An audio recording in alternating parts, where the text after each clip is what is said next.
Bismillahirrahmanirrahim. Assalamualaikum warahmatullahi wabarakatuh. Innal hamdalillah nahmadu wa nasta'inu wa nastaghfiruh wa na'udzu billahi min syururi anfusina wa min sayyiati a'malina. May yahdihillahu fala mudhillalah wa may yudlil fala hadiyalah. Asyhadu an la ilaha illallah wahdahu la syarikalah wa asyhadu anna Muhammadan abduhu wa rasuluh la nabiyya ba'da. Amma ba'du. Kembali lagi bersama saya Gosa'a dalam kajian Tafsir Luqman. Mungkin kali ini kan saya bawakan secara rileks ya, secara santai. Mungkin juga banyak guyonnya. Urip wis tegang, jelasnya tegang malah mumet kabeh ngomongan. Jadi juga nanti mungkin juga saya akan banyak menggunakan bahasa Jawa ya, tapi nggak perlu khawatir yang nggak paham bahasanya. Nanti akan saya translate, saya akan terjemahkan biar paham apa yang saya omongin nanti. Sebelumnya kita sudah membahas tentang daftar isi kata pengantar yang kita dapatkan dari penguraian halaman 2 dan 3 Al-Quran. Kali ini kita akan membahas tentang pendahuluan Al-Quran yang kita lihat dari halaman 2 dan 3 Al-Quran berdasarkan korelasi atau hubungan antar variabelnya. Untuk lebih jelasnya dan lebih singkatnya, kita akan oret-oret seperti biasa agar panjenengan sedanten, agar teman-teman, saudara-saudaraku semua mendapatkan pemahaman yang lebih jelas. Yuk kita oret-oret bersama. Pada pembahasan sebelumnya, kita sudah mendapatkan daftar isi dan kata pengantar dari halaman 2 dan 3, di mana kita mengkorelasikan di antara variabelnya, yaitu variabel halaman, variabel ayat, dan variabel baris. Di mana dari korelasi tersebut kita mendapatkan angka 23, 32, ini dari halaman 2 dan halaman 3, kemudian 74 dan 47 yang merupakan jumlah ayat dari halaman 2 dan halaman 3. Kemudian kita jadikan angka-angka ini menjadi urutan surah dalam Al-Quran. Untuk selanjutnya kita akan menjumlahkan keseluruhan angkanya. 23 tambah 32 tambah 74 dan tambah 47. Hasilnya adalah 176. Kemudian kita jumlahkan juga ayatnya. 118 tambah 30 tambah 56 tambah 38, hasilnya adalah 242. Kemudian kita akan mengkorelasikan kedua angka tersebut. Kalau kita korelasikan menjadi urutan surat, karena ini surat kita coba korelasikan menjadi urutan surat, tentu saja tidak ada surat ke 176, karena total jumlah surat dalam Al-Quran adalah 114. Ada variabel lain dalam Al-Quran yang bisa kita hubungkan dengan kedua angka tersebut. Yang paling mudah adalah halaman Al-Quran, di mana kita bisa mengkorelasikan angka 176 dan 242 menjadi halaman Al-Quran, halaman 176 dan halaman 242.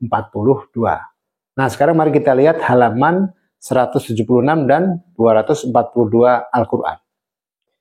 Merupakan halaman dari surat Yunus akhir dan surat Hud awal yang terletak di juz 11. Nanti saya zoom ya biar jelas ya. Kalau kita lihat di sini ada dua surat, akhir dari surat Yunus dan awal dari surat Hud. Kalau kita hitung ayatnya, pada akhir surat Yunus terdapat 1, 2, 3, 4, 5, 6 ayat. Terdapat 6 ayat, dan di surat Hudnya tentu saja ada 5 ayat, karena di sini terakhir 5 ya. Disinilah menariknya kalau kita lihat ya, nanti kita oret-oret lagi biar lebih jelas. Di mana pada halaman 242 ini merupakan halaman dari juz 16, ya ini juz 16, dan suratnya adalah Al-Kahfi. Dari halaman ini dimulai dari Al-Kahfi ayat 89 dan terakhir di surat Al-Kahfi ayat 104. Jadi jumlah ayat dalam satu halaman ini ada 16 ayat. Di mana pada halaman 176 terdapat di juz 11. Surat yang tertulis pada halaman tersebut adalah surat ke-11.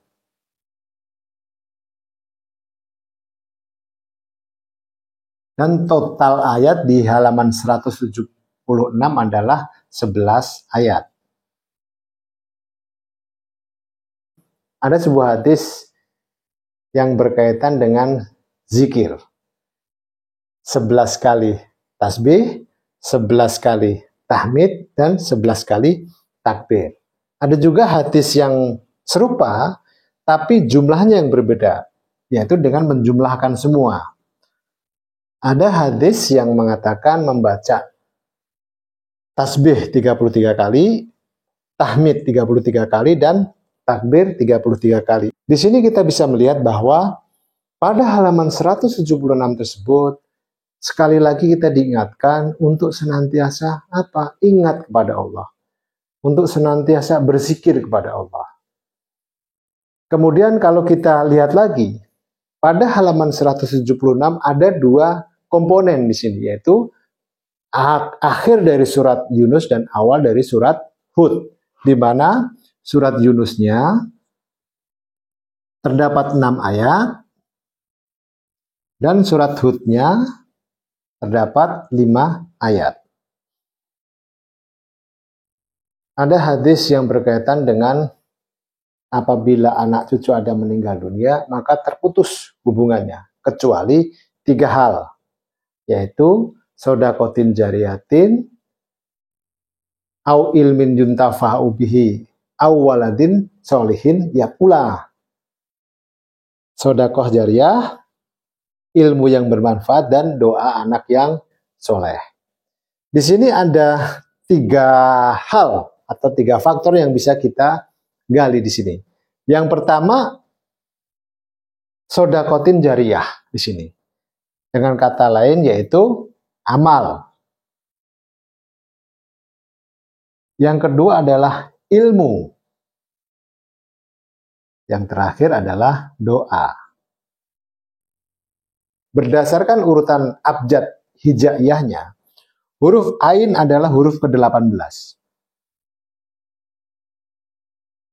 Huruf mim adalah huruf ke-24.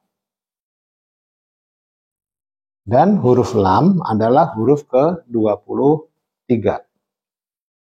Apabila ketiga angka ini dijumlahkan, hasilnya adalah 65. 65.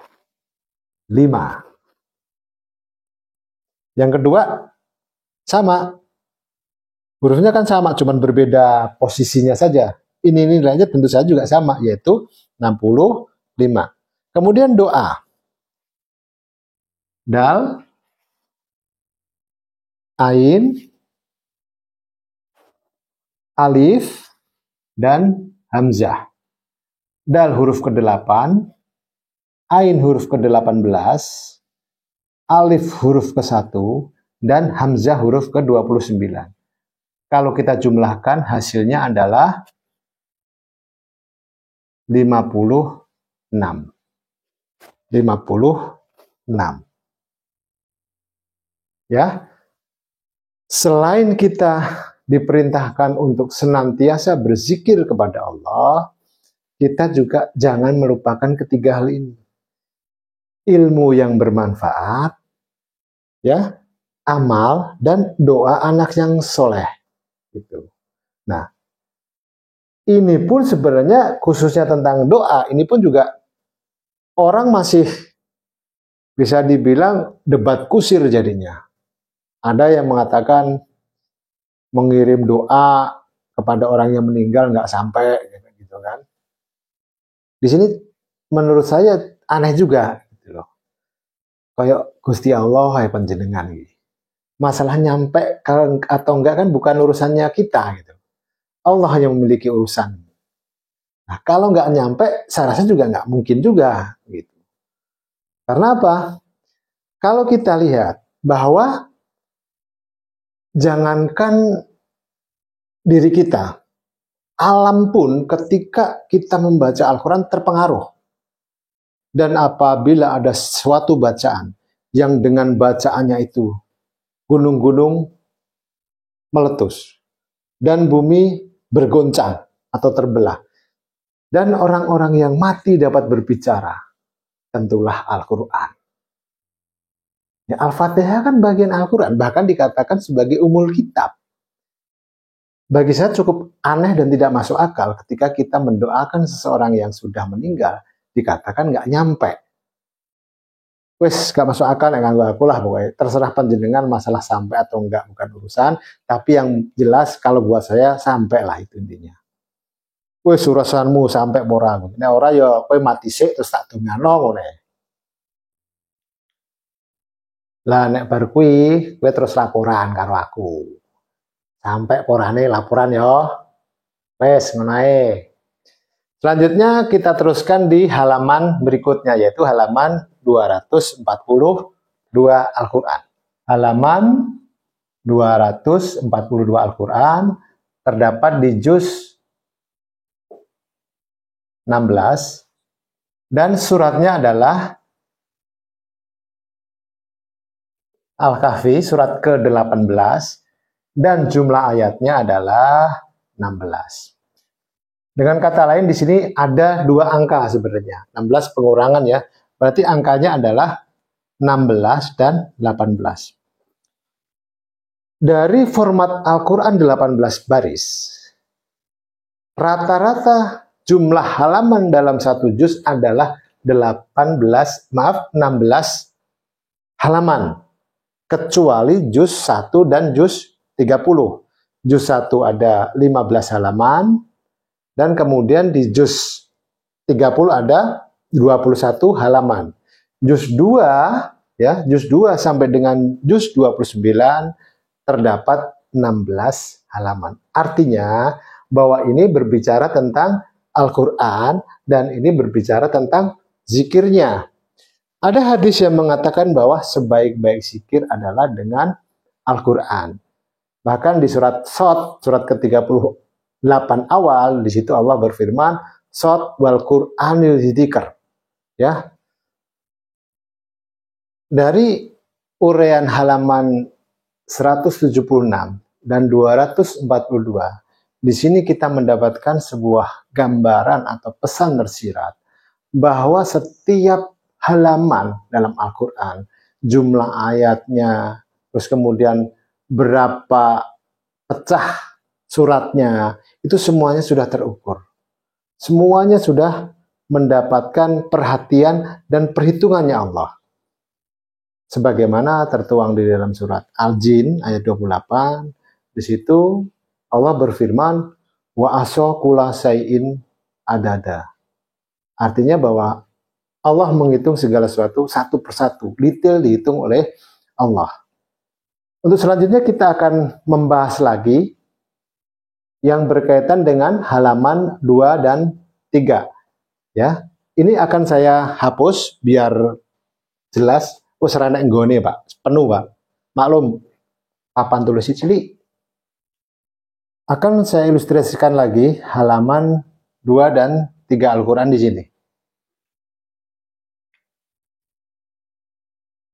Aduh, biyuh, rapat nutupi kok perawan ya. Padahal setinggu bolak-balik kok rapat ya.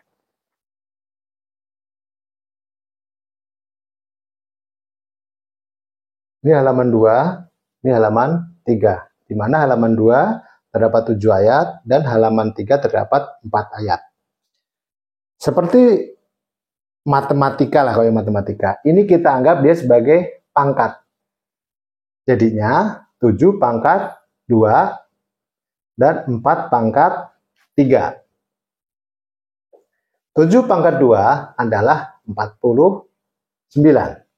Dan 4 pangkat 3 adalah 64. Karena di sini ayat, berarti di sini juga menjadi ayat. Dalam Al-Quran, satu-satunya surat yang jumlah ayatnya 49 adalah surat ke-52, yaitu At-Tur. Jumlah ayatnya 49. Dan satu-satunya surat yang jumlah ayatnya 64 adalah surat ke-24, An-Nur. Jumlah ayatnya 64.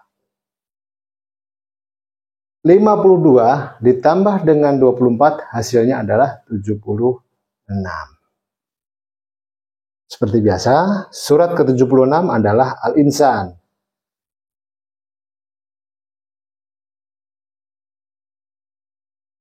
Atau Ad-Dahr. Yang artinya manusia. Kalau kita lihat di sini, surat ke-76 memiliki jumlah ayat 31.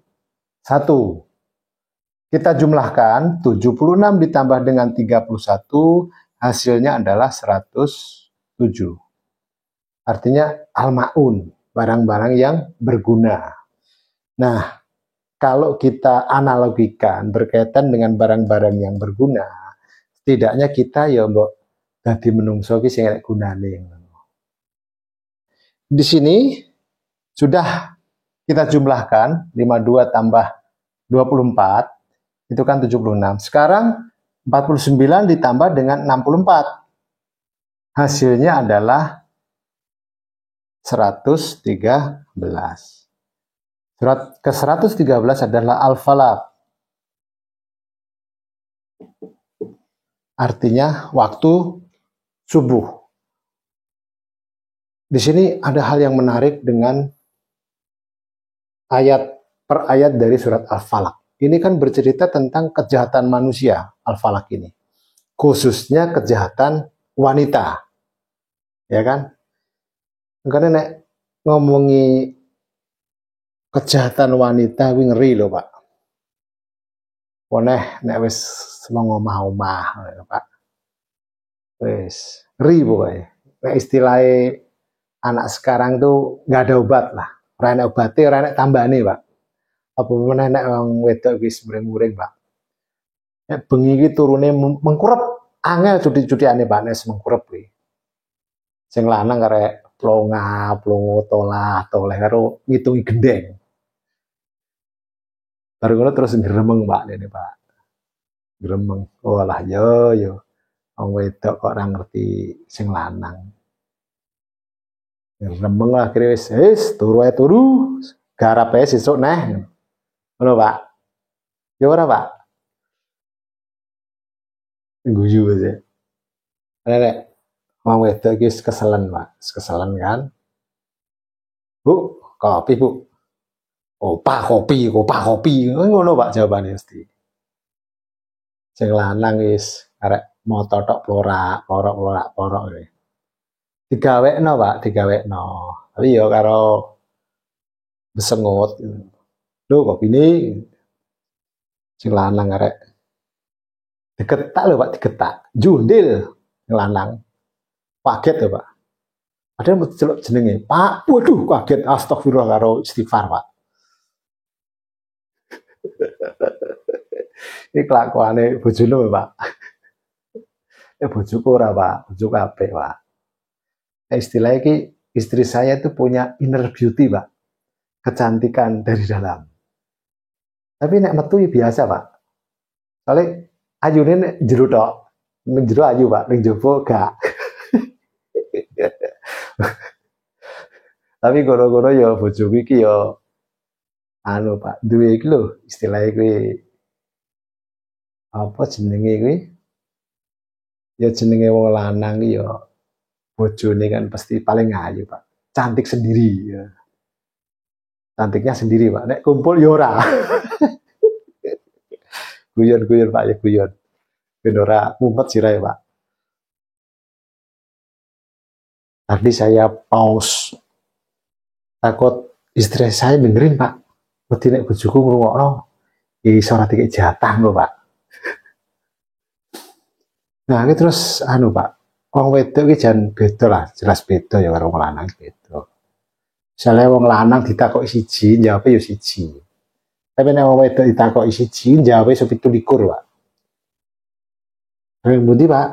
Niku lho ing kelurahan ngurus KTP, ya wis ngono tok nek lanang ditakoni, Pak. Nek wong wedok ora, Pak. Pagi jawabannya, Pak. Ning pundi jeng niki lho belanja.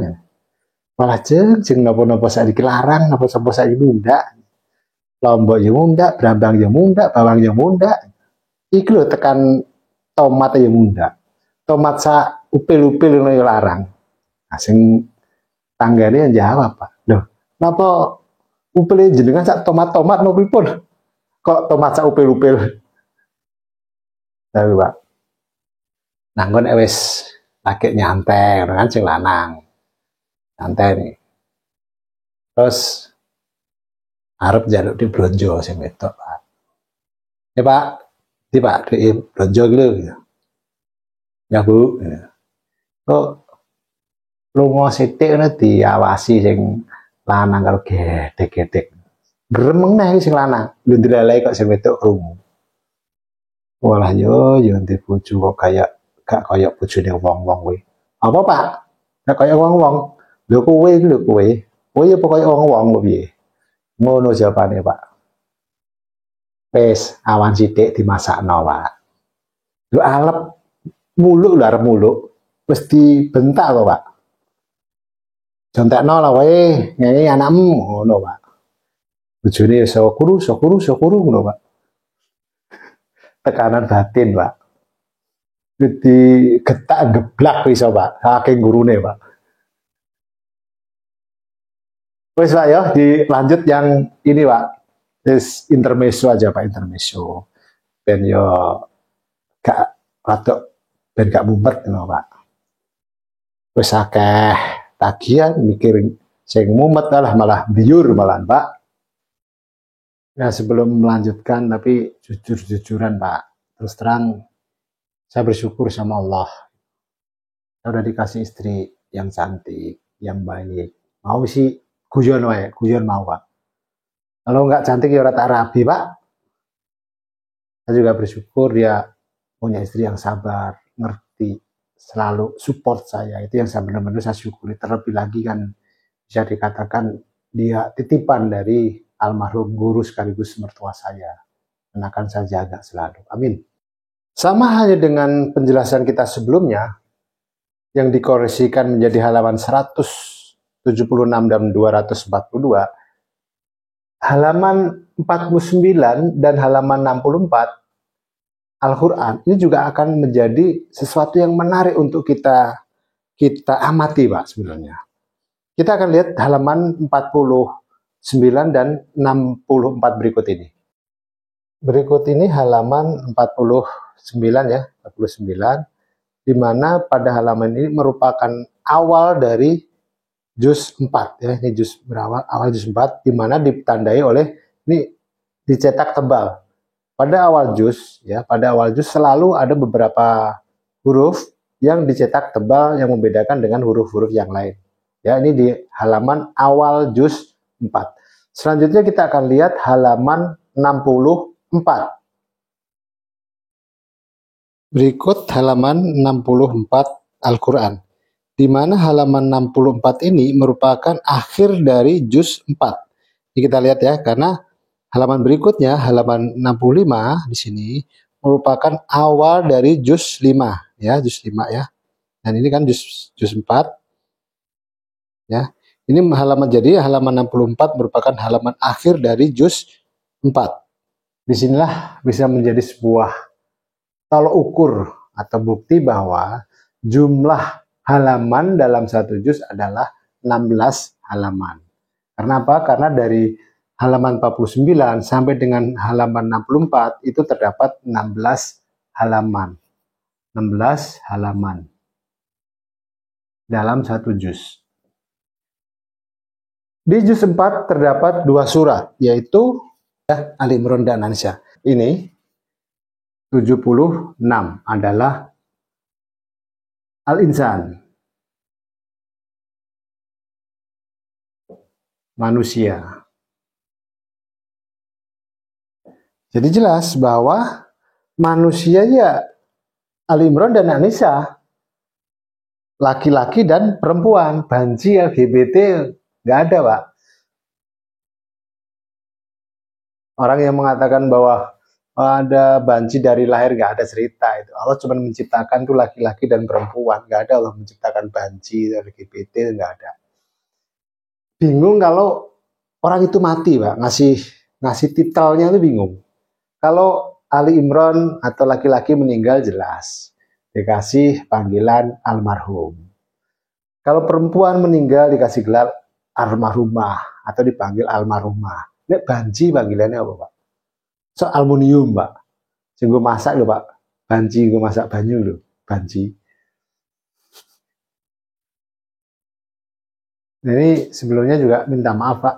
Sering saya potong video. Maklum saya tinggal di kampung, Pak. Anak-anak lagi record begini, anak bu ibu bengoi anaknya kon adus. Ngeriakin anaknya suruh mandi. Ya belum lagi nih kan juga rumah ini kan tingkat 2 tuh, Pak. Ini lagi ada yang di kamar mandi ya kedengeran mandi, makanya sering saya pause kan gitu, Pak. Ini sekaligus saya juga minta maaf kalau penampilan gambar atau suara yang kurang bagus, yang ngapunten, minta maaf. Ini saya semuanya sendiri loh, Pak, aku dewean, Pak. Ngatur lampu sendiri, ngedit sendiri, upload sendiri, semuanya sendiri. Mau turu ya, Pak, ora dewean aku. Untungnya gue. Dari pembahasan kita selama ini ya, dari tentang halaman 2 dan 3, kita mendapatkan pemahaman bahwa halaman 2 dan 3 diberikan ornamen sedemikian rupa bukan hanya sekedar memperindah tampilan Al-Quran semata, tapi menyimpan misteri, menyimpan rahasia, menyimpan sebuah pesan yang subhanallah yang bisa kita jadikan sebagai pandangan kita, sebagai pedoman kita, tuntunan kita bagaimana kita menjalani kehidupan untuk menjadi seorang yang lebih baik. Menjadi seorang yang benar-benar seorang yang bertakwa kepada Allah Subhanahu wa taala dan senantiasa menjalankan apa yang diperintahkan oleh Rasul kita Nabi Muhammad sallallahu alaihi wasallam. Baik, saya cukupkan alah ngomong koyo angel mentoyo yo. Ilat ki rasane koyo ketekuk kabeh rasane. Saya cukupkan sampai di sini pembahasan kita tentang halaman 2 dan 3. Apabila ada salah kata, mohon dimaafkan. Ya maklum, Pak, namanya wong urip ya. Kulikul insana do'ifa. Kita kan makhluk yang lemah. Dan juga kan Allah juga mengingatkan bahwa hidup ini cuma sekedar sendaguro belaka, Pak. Ya kita bersendaguro sekarang ini, Pak. Baik, akhirul kalam. Wassalamualaikum warahmatullahi wabarakatuh. Terima kasih, matur sembah nuwun.